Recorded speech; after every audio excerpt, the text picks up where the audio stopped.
Hi friends, இன்றைக்கி நம்ம என்ன பார்க்க போகிறோம்னா துள்ளுக்கட்டையில் மீன் பிடிக்கிறத பார்க்க போகிறோம்.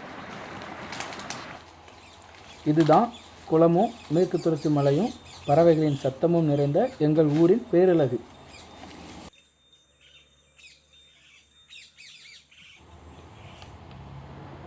இதுதான் மலையிலிருந்து வரும் தண்ணீர். இந்த தண்ணீர் குளத்தில் விழும் மதகில்தான் துள்ளுக்கட்டை போட்டு மீனை பிடிக்க போகிறோம். இப்போ சின்ன சின்ன மீன் கூட்டத்தை நம்மளால் பார்க்க முடியுது. இந்த மீன் கூட்டத்தை தான் பிடிக்க போகிறோம்.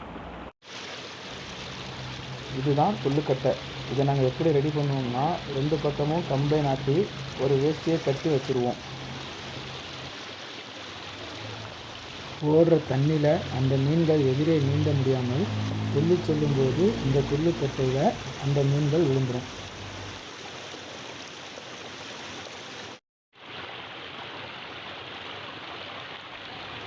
அந்த துள்ளுக்கட்டையில் மீன்கள் விழும் அந்த அற்புத காட்சியை தான் நீங்கள் இப்போ பார்த்துக்கிட்டு இருக்கீங்க.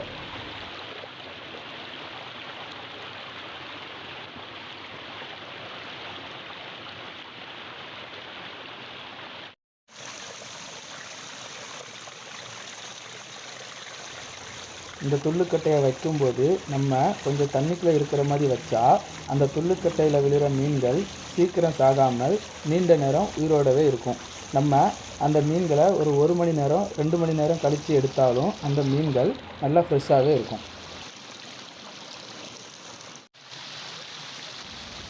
இப்போ நீங்கள் பார்த்துக்கிட்டு இருக்கிறது நம்ம இன்னொரு பக்கத்தில் வச்சுருந்த துள்ளுக்கட்டை.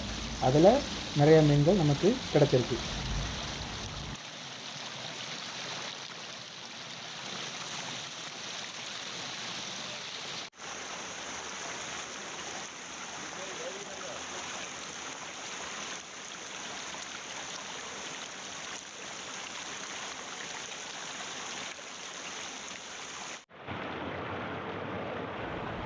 இப்போ அவங்க என்ன பண்ணாங்கன்னா, அந்த துள்ளுக்கட்டையில் விழுந்த மீன் எல்லாத்தையுமே வெளியே எடுத்துக்கிட்டு இருக்காங்க.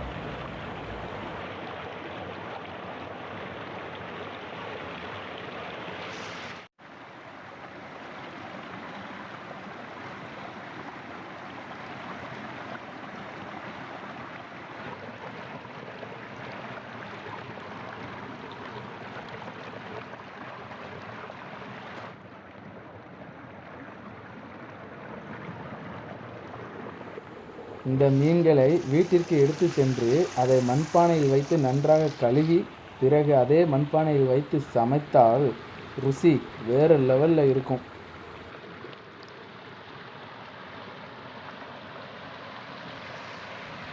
நீங்களும் இந்த மாதிரி மீன்களை பிடிச்சு சாப்பிட்ருந்தீங்கன்னா கமெண்ட் பாக்ஸில் கமெண்ட் பண்ணுங்கள். தேங்க்யூ. இந்த மாதிரி வீடியோ பார்க்கணுன்னா எங்கள் சேனலை சப்ஸ்கிரைப் பண்ணிக்கோங்க.